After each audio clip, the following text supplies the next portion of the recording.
Cinema అంతా రెడీగా ఉంది. ఆల్మోస్ట్ మా చేతిలోంచి వెళ్ళిపోతుంది. So but very happy. చాలా చాలా బాగా వచ్చింది. ఫస్ట్ ఈ సినిమా చేసినప్పుడు అన్నమయ్య కన్నా ఏమి గొప్ప సినిమా తీస్తారు అని ఒక ఆలోచన నాకు. కథ చెప్తాను కానీ రావేంద్రతో కూడా అన్నాను, ఎందుకంటే మళ్ళీ అన్నమయ్య లాంటి క్లాసిక్ వచ్చిన తర్వాత ఎందుకు స్టార్ట్ చేస్తున్నాం ఈ సినిమా, అవసరమా అని. బట్ రావేంద్ర గారు ఒకసారి కథ వినిన తర్వాత డిసైడ్ చేద్దామన్నారు. అండ్ కథ వినగానే ఇట్ వాజ్ చాలా చాలా బాగా చేశారు భారవ్ గారు కానీ రావేంద్ర గారు కానీ. Screenplay very beautifully done. And అన్నమయ్యకిను దీనికి చాలా ఇట్ వాజ్ చాలా డిఫరెన్స్ ఉంది సినిమాలో. అది ఒక సాఫ్ట్ రోల్. ఆయన అన్నమాచార్య ఒక లిటరీ జీనియస్, కీర్తన రాస్తా లైఫ్ అంతా గడిపేశారు, అంకితం అయిపోయారు. బట్ ఈ రాంబావ స్టోరీ వీళ్ళు తయారు చేసింది వెరీ ఎమోషనల్. ఆయనకి రాంబావ మనసులో కానీ ఆయన దేవుణ్ణి ఆరాధించే దీంట్లో కానీ కొండ మీద వెంకటేశ్వర స్వామి తప్పితే ఇక రాజు లేడు అక్కడ తిరుపతి కొండ మీద. ఏ పువ్వు పూసినా ఆయనకే ఉండాలి. అండ్ ఎవరు అక్కడ ఊరేగినా కూడా ఆయనే ఊరేగాలి, ఇంకెవరు ఉండకూడదు, ఆయనే దానికి అధిపతి అని ఫీలింగ్ ఉండే మనిషి. అండ్ అది కూడా ఇంప్లిమెంట్ చేశారు ఆయన అక్కడ చరిత్ర ప్రకారం.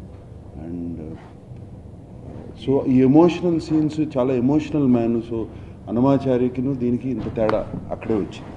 వెంకటేశ్వర మహాత్యంలో రామారావు గారు, ఎన్టీ రామారావు గారు ఒక చిన్న ఒక చాప్టర్ ఉంది వెంకటేశ్వర మహాత్యంలో, నాగయ్య గారు వేశారు.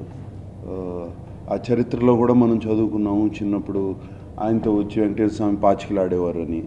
అండ్ ఆయన నగలు పోతే ఈయన్ని జైల్లో పెడితే ఒక ఏనుగు వచ్చి వెంకటేశ్వర స్వామి ఏనుగు రూపంలో వచ్చి విడిపించారని. ఇవన్నీ అక్కడ రాసి కూడా ఉంది. తిరుపతిలో ఒక బోర్డు ఉంటుంది, 600 సంవత్సరాల క్రితం జరిగిందని.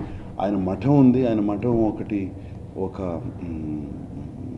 తిరుమలలోనే కాదు, మహారాష్ట్రలో ఉంది మఠం, రాజస్థాన్లో ఉంది ఆయన మఠం, ఇక్కడ హైదరాబాద్లో కూడా ఉన్నాయి. And is quite popular. ఇది ఎక్కువ డిమాండ్ చేసింది ఎందుకంటే Annamayya is a very soft character. తాళపాకలో పుట్టారు, 2 భార్యలు, చిన్న వయసు నుంచే కీర్తనలు రాస్తూ మొదలుపెట్టారు. 32,000 కీర్తనలు రాశారు ఆయన పోయే వరకు.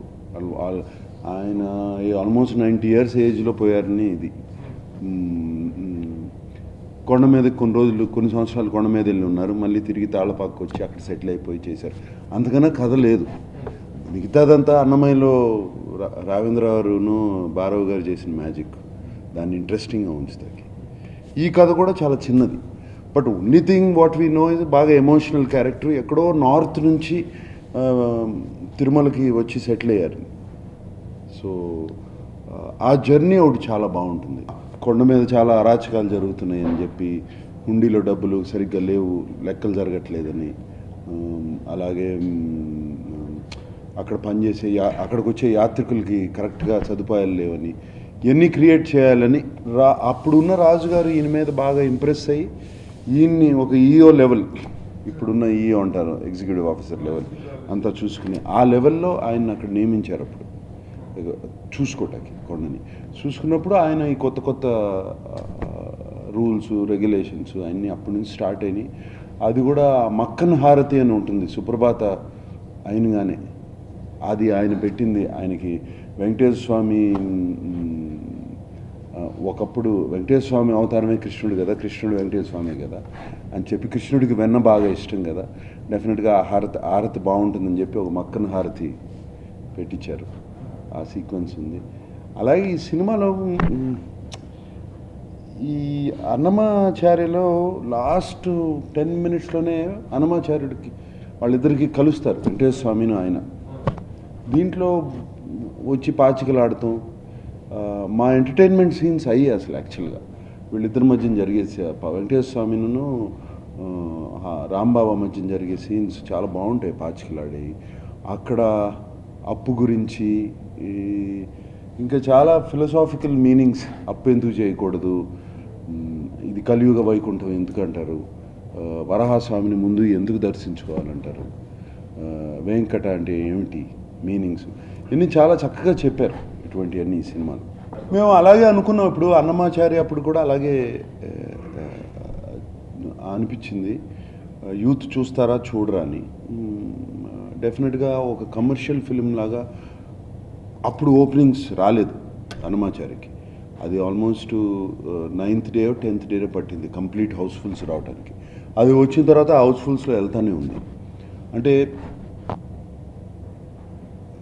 చాలామంది సినిమాలు చూడని వాళ్ళు, ఫ్యామిలీస్ వాళ్ళందరూ వచ్చారు ఆ సినిమాకి. బట్ ఈ మధ్యన లాస్ట్ 2-3 ఇయర్స్, ఒక 3 ఇయర్స్ నుంచి ఏం జరుగుతుందంటే ఈ హిస్టారికల్ ఫిలిమ్స్కి బాగా అప్రిసియేషన్ వస్తుంది. యూత్కి కూడా కల్చర్ గురించి తెలుసుకోవటానికి, హిస్టరీ గురించి తెలుసుకోవటానికి వాళ్ళకు కూడా ఒక ఇంట్రెస్ట్ వచ్చింది. అండ్ డైరెక్టర్స్కి, సినిమా రచయితలకు కూడా కొత్త స్టోరీస్ రావడం మొదలుపెట్టాయి అండ్ కొత్త సీన్స్ కూడా వస్తున్నాయి. సో డెఫినెట్గా ఈ సినిమాకి డెఫినెట్గా కాన్ఫిడెంట్గా ఉన్నాం. ఎందుకంటే ఆల్ దీస్, ఇప్పుడు బాహుబలి కానీ, though it's emotional film, Rudramadevi, మొన్న గౌతమిపుత్ర శాతకర్ణి, ఇవన్నీ they did well. And of course Baahubali అంటే ఎక్కడో స్టాండర్డ్స్ ఉంది. మేబీ అన్నమయ్య ఒప్పుకున్నాను కాబట్టి, మేబీ ఒప్పుకోకపోతే వచ్చేవి కాదు. అన్నమయ్య ఒప్పుకుని అది ఒక క్లాసిక్ ఫిలిం అయ్యేటప్పటికి అదేదో స్టాంప్లా పడిపోయింది. నాకేమన్నా ఇమేజ్ ఉంటే ఇది ఒకటే లేదు. ఫిజికల్గా ఇంతకుముందు ఉన్న సేమ్ అన్నమయ్యకి ముందు నుంచే నాకు భక్తి అంటే ఏదో రిలీజియస్గా రోజు పూజలు చేసి అది ఉండేది కాదు, ఒక నమ్మకం ఉండేది. అదే నమ్మకం కంటిన్యూ అవుతుంది. ఆయన నాస్తికుడు, ఆ తత్వాన్ని ఎప్పుడూ అనౌన్స్ చేయలేదండి. ఆయన నా దేవుడు, నేను నా వర్క్లో చూసుకుంటాను, నా దేవుడు నా మనుషుల్లో చూస్తాను, అది చాలు నాకు అనేవారు. ఒక్కొక్కళ్ళు ఒక రకంగా చూసుకుంటారు దేవుణ్ణి. డాక్యుమెంటరీ, డెఫినెట్లీ డాక్యుమెంటరీగా తీసాము. ఆల్మోస్ట్ నాకు కూడా అనిపించింది సినిమాలో అది ఒక బయోపిక్ లాగా చేసేసేటప్పటికి డెఫినెట్గా ప్రాబ్లమ్స్ వస్తాయి. So you have to commercialize films. So Raghavendra Rao ఇది మళ్ళీ అన్నమయ్యలో కమర్షియలైజ్ చేసినట్టు చేశారు. దీంట్లో మా కమర్షియల్ ఎలిమెంట్స్ ఎక్కువ ఏంటంటే వెంకటేశ్వర స్వామితోనే సీన్స్ ఆర్ వెరీ కమర్షియల్, కొత్తగా ఉన్నాయి సీన్స్ అని, పాచికలాడుతాను అని అటువంటి సీన్ అవన్నీ డెఫినెట్గా ఆ సీన్స్ నవ్వుతూ చూస్తాం, నవ్వు వస్తుంది. అండ్ అఫ్కోర్స్ అదిగో ప్రజ్ఞా జైస్వాల్ ఉంది దీంట్లో కూడా, ఒక మరదలు ఉండేది ఆయన తిరుపతికి వచ్చే ముందు. అనుష్క, అది కృష్ణమ్మ క్యారెక్టర్ అండి. అనుష్కకి నాకు రొమాంటిక్ లీడే లేదు. ప్రజ్ఞా జైస్వాల్ నా మరదలు క్యారెక్టర్ చేస్తుంది. అనుష్క ఆల్మోస్ట్ నాకు గైడ్ అండ్ ఫిలాసఫర్ లాగా ఉంటుంది తిరుమలలో. తను కూడా ఒక మీరాబాయి కృష్ణుడికి ఎలా అంకితమైపోయి ఉంటుందో, కృష్ణమ్మ వెంకటేశ్వర స్వామికి అంకితమై చిన్న వయసు నుంచి అక్కడే పెరిగి అక్కడే ఉండే మనిషి.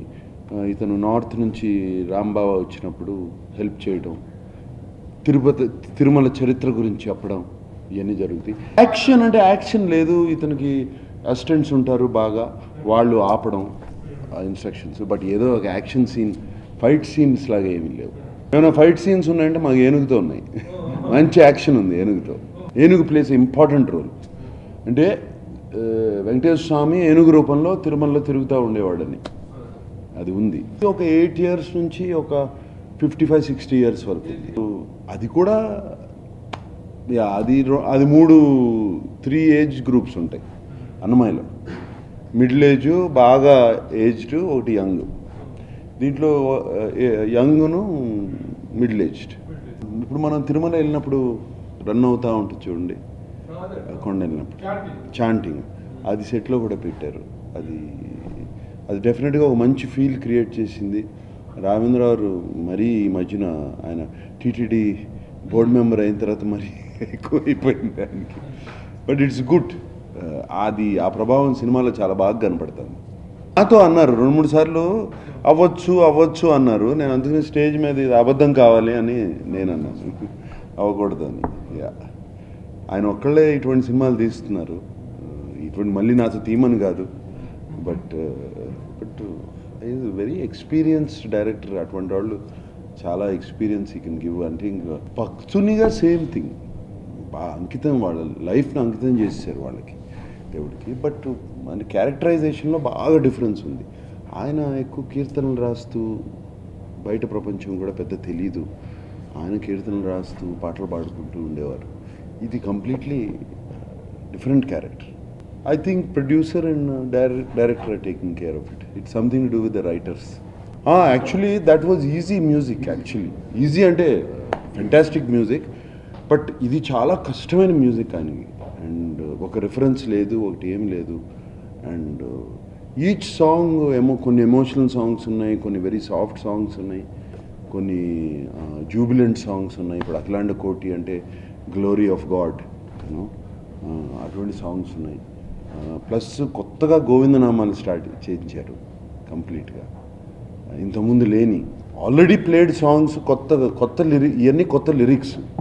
But as songs traditional instruments, ఏది ఫారిన్ ఇన్స్ట్రుమెంట్స్ ఏం వాడలేదు, వెస్ట్రన్ ఇన్స్ట్రుమెంట్స్ ఏం వాడలేదు. Traditional Indian, especially south Indian traditional music. Making standards, ఈ లాట్ ఆఫ్ పీపుల్ అప్పుడు షిరిడి సాయికి మేకింగ్ స్టాండర్డ్స్ తక్కువ ఉన్నాయి, ఇవి ఉన్నాయి, అవి ఉన్నాయి అని ఒక కామెంట్ వచ్చింది. షిరిడి సాయి ఆయన చిరిగిన బట్టలు వేసుకుని, ఆయన చిన్న ఆశ్రమం ఇంత కూడా ఉండదు దాంట్లో, అక్కడ ఉండేవారు. దాంట్లో ఏం చేస్తాం అది, దాంట్లో అది కూడా కాకుండా మంచుకొండలో కావాలని వెళ్ళి ఏదో ఒకటి కొంచెం గ్రాండ్గా ఉండాలని తీసాం. షిరిడి వెళ్ళి చూస్తే ఎవరికైనా తెలుస్తుంది ఎలా ఉంటుందో Shirdi. And Shirdi in 100 years back ఎలా ఉంటుందో ఆలోచించండి. దానికి ఏమి చేస్తాం? దాంట్లో గ్రామ్లెస్ హీరోయిన్స్ పెట్టి సాంగ్స్ తీస్తామా? లేకపోతే దాంట్లో మేము ఎక్కువ యాక్చువల్లీ అది బయోపిక్గానే తీసాం, కానీ ఆయన మిరకల్స్ మీద ఆల్రెడీ చూపించేశారు కాబట్టి అటు ఎక్కువ వెళ్ళలేదు. సో అది ఎవరిని అనుకున్నా కూడా అది వెరీ రాంగ్ థాట్ అది అనుకోవటం. ఓం నమో వెంకటేశాయ. వెంకటేశ్వర స్వామి అంటే గ్లామరస్ గాడ్. ఆయన అంటేనే బంగారం, గ్లామరు, 2 భార్యలు ఇదిగా ఉంటుంది. సో అంత గ్లామర్గా, అంత భారీగా ఉంటుంది సినిమా. బ్యూటిఫుల్లీ డన్, చక్కటి లొకేషన్స్. తిరుమలలో షూటింగ్ చేయలేము కాబట్టి మహాబలేశ్వరును, చిక్మగళూరులో వెళ్ళి షూటింగ్ చేసాము అంతా, ఎందుకంటే ఆ మంచు కావాలి. అలాగే రామోజీ ఫిలిం సిటీలో complete exterior of Tirumala set వేసాం, temple set as it is అలాగే వేసాము. చుట్టూ ఉన్న గోడతో అవన్నీ కట్టి, అండ్ ఇంటీరియర్స్ అన్నపూర్ణాలు వేసాం ఇక్కడ. చాలా చాలా బాగా చేశారు. మీరు జనరల్గా ఇప్పుడు టెంపుల్కి వెళ్ళినా కూడా చూడలేనివి చూడగలుగుతారు, ఎందుకంటే అప్పుడున్న రెఫరెన్సెస్ తీసుకుని ఆ టెంపుల్ వాల్స్ క్లియర్గా కనపడతాయి, చుట్టూ ఉన్న అక్కడున్న కార్వింగ్స్ చాలా క్లియర్గా కనపడతాయి అక్కడ ఉన్నాయన్నీ. అండ్ అలాగే కాకుండా గ్రాఫిక్స్లో వైకుంఠలోకం చూపించాలి, ఆనందలోకం చూపించాలి, ఇవన్నీ కూడా బ్యూటిఫుల్లీ డన్. అండ్ ఒక వాటర్ ఫాల్ సీక్వెన్స్ ఉంది, అది కూడా చాలా బాగుంటుంది. నాకు I do not believe in awards. My award is the people appreciation. So నేను అవార్డ్స్కి పెద్ద ఇంపార్టెన్స్ ఇవ్వను. అవార్డు కోసం సినిమా తీయటం కానీ, అవార్డ్స్ తీసుకోవడం కానీ. Award from people I get. ఆ బయట వెళ్ళి నడుస్తున్నప్పుడు అన్నమయ్య అని పిలిచినప్పుడు, ఆ గుడి తిరుమల గుడికి వెళ్ళినప్పుడు ఆ లైన్లోంచి అన్నమయ్య అని పిలిస్తే అదే అవార్డు నాకు. ఒక గురువుగానో లేకపోతే ఒక దేవుడుగానో చేయాలంటే అది చాలామంది బిలీఫ్ మీద ఉన్నది. మనం ఏమైనా తప్పు చేసినా కూడా కరెక్ట్ కాదు. ఎంతో లక్షల మంది బిలీఫ్ మీద ఉండే షిరిడి సాయి, వేరే దేవుళ్ళైనా కూడా బిలీఫ్ మీద ఉండేది. నాకు డెఫినెట్గా ఆ షిరిడి సాయి చేసే అంతకాలం కొంచెం టెన్షన్గానే ఉండేది, నర్వస్గానే ఉండేది. నాకేమీ అట్లా నీ అన్నమయ్యాలు అనుకోలేదు, రామదాస్ కూడా అనుకోలేదు, షిరిడి సాయి అనుకోలేదు, ఇది అనుకోలేదు. అంటే ఎవరన్నా తీసుకొచ్చి స్క్రిప్ట్ చెప్పి తీయగలిగితే అసలు ఫస్ట్ డైరెక్టర్కి ఆ ధైర్యం ఉండాలి, డైరెక్టర్కి ఆ ప్యాషన్ ఉండాలి. నిజంగా ఈ లాస్ట్ 20 yearsలో రాఘవేంద్రరావు గారు తప్పితే ఎవరు రాలేదు నా దగ్గరికి తీయాలని కూడా, తీయమని చేద్దామని కూడా రాలేదు. సో నా దగ్గర ఆన్సర్ లేదు మీ క్వశ్చన్కి. లేదు, జేకే భారవ్ గారు చేసినా కూడా we need a director. And producer వీటిని ప్రొడ్యూస్ చేయడానికి. అప్పుడు ఆ టైంలో అన్నమయ్య టైంలో అసలు దొరసింహరాజు గారు ముందుకొచ్చి అంత సినిమా తీయడం గొప్ప. ఐ మీన్ అప్పుడు కూడా నాకు జస్ట్ నిన్నే పెళ్ళాడితో రిలీజ్ అయింది, అప్పుడే రిలీజ్ అయింది. అటువంటి ఫిలిం తర్వాత నన్ను తీసుకొచ్చి అన్నమయ్యలో వేయటం, ఐ డోంట్ ఈవెన్ నో ఎలా వాళ్ళు కన్సీవ్ చేశారు, ఎలా థాట్ ప్రాసెస్ వచ్చింది. నాకు కూడా ఇప్పుడు కూడా చాలాసార్లు అడుగుతాను, మళ్ళీ ఎలా అండి ఎలా అనుకున్నారు, నేనైతే అనుకునేవాడిని కాదు. అంటే ఒక రోజు కూడా ఏమీ లేదంటే చాలా ఫీల్ అవుతాను. ఎనర్జీ ఉన్నప్పుడు చేయాలి కదా, లేనప్పుడు ఎలాగో ఇంట్లో కూర్చుంటాం, ఎనర్జీ ఉన్నప్పుడు చేయాలి. అండ్ ఇలా ఈ చేస్తూ ఉంటేనే ఇంకా ఎనర్జీ పెరుగుతూ ఉంటుంది నాకు. So I like to be busy all the time. నాకు ఒక వారం రోజులు ఖాళీగా ఉన్నానంటే జ్వరం వస్తుంది ఫస్ట్. జ్వరం నిజంగా వస్తుంది, బాడీ అంత స్లో అయిపోయి ఇంట్లో ఉంటే అదేంటి ఇదేంటి అదేంటి అని అడుగుతూ ఉంటా. బంగారాజు అంటే కళ్యాణ్ కృష్ణ ఇప్పుడు నాగ చైతన్యతో సినిమా చేస్తున్నాడు, అది సంక్రాంతి డేట్ అని కూడా అనుకోలేదు. ఇప్పుడు నేను అన్నాను అనుకోండి అదొక పెద్ద బ్రాండ్ పడిపోద్ది, నాకు pressure. First Naga Chaitanya cinema release అవ్వాలి, అది మార్చ్ ఎండింగ్ కానీ ఏప్రిల్లో కానీ షూటింగ్ ఫినిష్ అవుతుంది. అది అయ్యి దాని పోస్ట్ ప్రొడక్షన్ వర్క్ అయ్యి దాన్ని రిలీజ్ అయ్యే వరకు I don't want disturb Kalyan. అది అయిన తర్వాత కానీ మొదలు పెట్టలేం. మరి విల్ హ్యావ్ టు సీ. నేను నా థర్డ్ సీజన్ అయిన లాస్ట్ రోజునే ఇన్ఫ్యాక్ట్ మా టీం అందరికీ చెప్పాను, ఇది నాకు చాలిక, ఐ వాంట్ చాలిక అని కాదు, బ్రేక్ తీసుకోవాలి, ఒక రెండు సీజన్ బ్రేక్ తీసుకోవాలి. ఎందుకంటే మొనోటనీ రాకూడదు. నేను అడిగే same questions, same reactions, same almost ఏమవుతుందంటే నా రియాక్షన్ మీకు ముందే తెలిసిపోతుంది. ఓకే ఈయన ఇది అనబోతున్నాడు, ఆర్ యూ షూర్ అనబోతున్నాడు, ఇటువంటి షల్ ఐ లాక్ ఆలోచించుకుని చెప్తున్నారా, ఇంతకన్నా ఇది రాకూడదు. ఇది ఈ మొనోటనీ వచ్చేసే ముందు వాళ్ళకి ఆ ఇంట్రెస్ట్ పోయే ముందు నేనే తప్పుకోవాలి. నాకు మొనోటనీ నాకు ఫీల్ అవుతుంటే నాకు meeting new people every time, అది మొనోటనీ కాదు. But my reactions are the same కంటిన్యూస్గా ఆల్మోస్ట్ 3 seasons అంటే 60 180 ఎపిసోడ్స్. అండ్ 180 ఎపిసోడ్స్ అంటే ఆల్మోస్ట్ ఒక 300 మంది వచ్చి ఉంటారు నా ముందుకి. డెఫినెట్గా బాగా ఎంజాయ్ చేశాను. It is very strenuous. అంటే ఒక్క సెకండ్ కూడా ఇప్పుడు మనం ఇప్పుడు కూర్చున్నట్టు ఐ కెనాట్ లూజ్ కాన్సన్ట్రేషన్. ఒక్క సెకండ్ కూడా I cannot loose concentration if I lose నేను వాళ్ళకి రియాక్ట్ అవ్వలేను. ఎగ్జాక్ట్గా వాళ్ళు చెప్పేది ప్రతిదీ వినాలి, రియాక్ట్ అవ్వాలి, then I go to the next question, దానికి ఆన్సర్ చెప్పాలి. అండ్ అది morning 9 o'clock to night evening 6-7 వరకు కంటిన్యూస్గా చేయాలంటే బాగా స్ట్రెన్యూస్గా ఉండేది. అది షూటింగ్, దాని తర్వాత షూటింగ్ ఒక ఆటలాగా అయిపోయింది ఆల్మోస్ట్, అంత ఫ్రీగా ఉంది. అది సంథింగ్ ఇంట్రెస్టింగ్, నైస్, ఊరికే గేమ్గా కాదు, ఇంటరాక్షన్ నాకు ఇష్టం బాగా. Interaction is good. జీటీవీకి ఒకటిను మా టీవీకి ఒకటి ఐ థింక్. అసలు జనవరిలో స్టార్ట్ అయిపోతుంది అనుకున్నాను, December-January. బట్ నాకు కథ మీద కొంచెం ఐఎమ్ నాట్ 100% సాటిస్ఫైడ్. సో ఇంకో కథ స్టార్ట్ చేసాము డిసెంబర్ నుంచి. డిసెంబర్లో అది స్టాప్ చేసి ఇంకోటి స్టార్ట్ చేసాము. ఆల్మోస్ట్ ఈ 2-3 రోజుల్లో కంప్లీట్ కథ వింటున్నాను. నెక్స్ట్ 1 weekలో విక్రమ్ కుమార్ మనం. సో బట్ డెఫినెట్గా చాలా ఎక్సైటింగ్గా వస్తుంది. నాగ చైతన్య ఫిలిం ఎంత ఎక్సైటింగ్గా వస్తుందో ఇటు side. Naga Chaitanya film almost 60% అయిపోయింది ఆల్రెడీ. వాటి సీన్స్ అన్నీ చూశాను. చాలా బాగా తీస్తున్నాడు కళ్యాణ్ కృష్ణ. అంటే బాగా మెచ్యూర్ అయ్యాడు ఒక్క ఫిలింతో. అండ్ డైలాగ్స్ కూడా చాలా బాగా రాశాడు. మళ్ళీ మన సోగ్గాడి చిన్న అతనే కదా రాసింది డైలాగ్స్. మళ్ళీ దీంట్లో కూడా చాలా బాగా నేటివ్ టచ్ ఉన్న తెలుగు నేటివ్ టచ్ ఉన్న ఇది. అండ్ ఆ డైలాగ్స్ కూడా చాలా బాగున్నాయి. I'm very happy. కొంచెం ఆ సినిమా నిన్నే పెళ్ళాడతాకి బేస్ చేసుకుని అంత రొమాంటిక్గా, అంత ఫ్యామిలీ ఓరియంటెడ్ అండ్ యాక్షన్ ఉండి ఇది ఉండి అదన్నీ తీయాలని అది అనుకున్నట్టే వస్తుంది. అఖిల్ది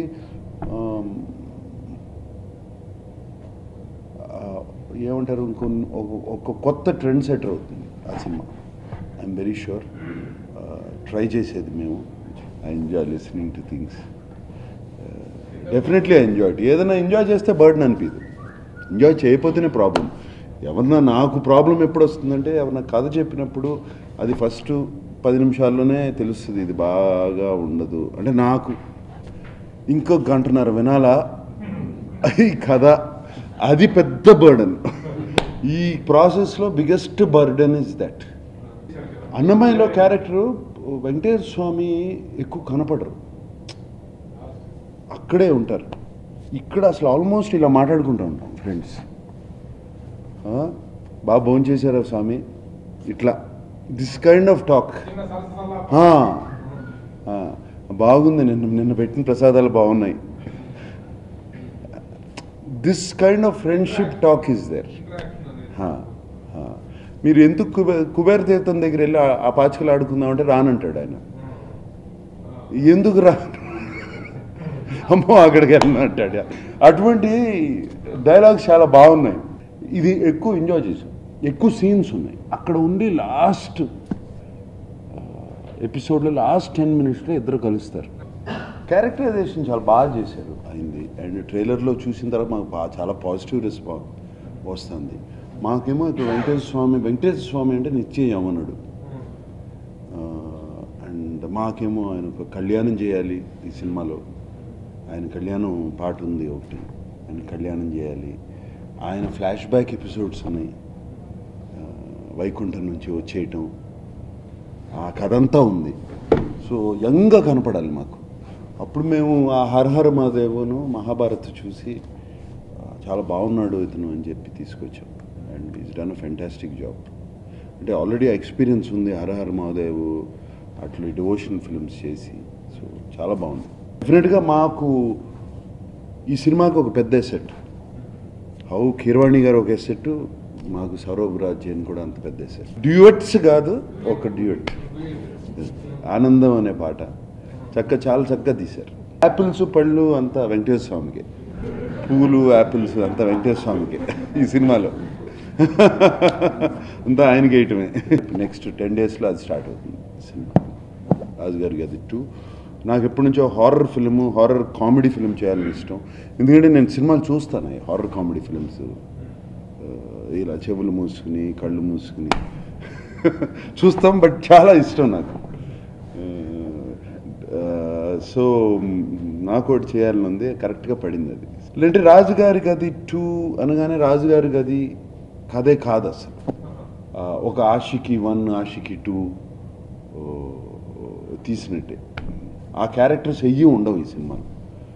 రాజుగారి గది 2 అని ఎందుకు పెట్టామంటే సేమ్ ఒక హారర్ కామెడీ జానర్ అని సెట్ అయిపోతుంది. మళ్ళీ నేను చెప్పవసరం లేదు కొత్తగా, నేను వేరే పెట్టి సెట్ అవసరం లేదని. సో రాజుగారి గది 2 పెడితే బాగుంటుందని ప్రొడ్యూసర్స్ను ఓంకార్ డైరెక్టర్ అన్నప్పుడు ఐ సెట్ దట్ బాగుంది, ఇది ఈ ఐడియా బాగుందని. సో సినిమా హిట్ అవుతే 3 కూడా తీయచ్చు. లేదు, మాకు రోజు కాంపిటీషన్స్ జరుగుతూ ఉంటాయి. Once a week, once a month fitness competitions ఇంట్లో. నంబర్ గేమ్ నుంచి ఎప్పుడో నేను లేను, అందుకనే ఎవరిని అడిగితే అసలు నంబర్ గేమ్ గురించి ఆలోచించట్లేదు. నంబర్ గేమ్ కన్నా మోర్ దెన్ నా నంబర్ గేమ్ 1, 2, 3 కాదు. ఇంత కలెక్ట్ చేయాలి సినిమా, ఇంత కలెక్ట్ చేయాలని దాంట్లోంచి అది ఆలోచిస్తే ఒక ఇమేజ్ దాంట్లోకి ఫిక్స్ అయిపోతున్నాం. సేఫ్టీ నెట్ వేసుకుని ఇలాగే ఉండాలి కదా, ఇద్దరు హీరోయిన్లు ఉండాలి, లేదు సంథింగ్ ఒక్కొక్కరిగా ఫార్ములా ఉంటుంది, దానికి సెట్ అయిపోతున్నాం. అటువంటి చేస్తుంటే మంచి కథలు రావట్లేదు, మంచి సినిమాలు రావట్లేదు అని చెప్పి సెట్ అయిపోయాను. సో ఈ నంబర్ గేమ్స్ డెఫినెట్గా లేవు. ఎవ్రీ ఇయర్ నంబర్స్ చేంజ్ అయిపోతున్నాయి, సినిమాకి చేంజ్ అవుతున్నాయి. ఇప్పుడు బాహుబలి 2 వస్తే ఎక్కడికి వెళ్తుందో తెలియదు, మళ్ళీ numbers. So we don't know. So ఆ నంబర్స్ ఎక్కడికి వెళ్తాయో తెలియదు. సో రియలీ ఈ నంబర్ ఫస్ట్ అది మైండ్ నుంచి తీసేసి చాలా హ్యాపీగా ఉంది.